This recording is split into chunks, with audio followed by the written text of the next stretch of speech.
Mapagpala, mapagbiyaya at makadiyos po na araw na umaga sa bawat isa. God bless us all. Merry Christmas.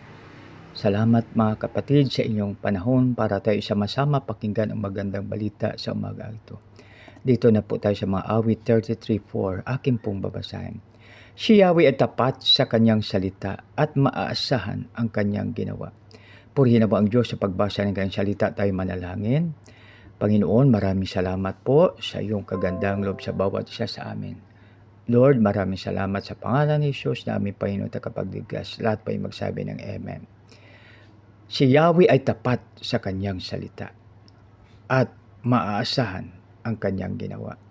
Kaya dito mga kapatid, pag malaman po natin ito, palagi natin itong i-share upang mga kapatid, anuman ang mga pagsubok natin sa buhay, anuman ang mga hamon sa buhay, anuman ang mga challenge sa buhay, wala tayong stress life dahil alam natin ang ating Panginoon ay tapat sa kanyang salita at maasahan ang kanyang ginawa. Purihin nawa ang Diyos, tayo manalangin. Panginoon, maraming salamat dahil ikaw, Panginoon, ay tapat sa iyong salita. Salamat sa iyong mga pangako, Panginoon, na pwede po namin naangkinin sa oras ng aming kailangan. Lord, maraming salamat. Sa pangalan ni Jesus na aming Panginoon tagapagligtas, lahat po ay magsabi ng Amen. God bless us all.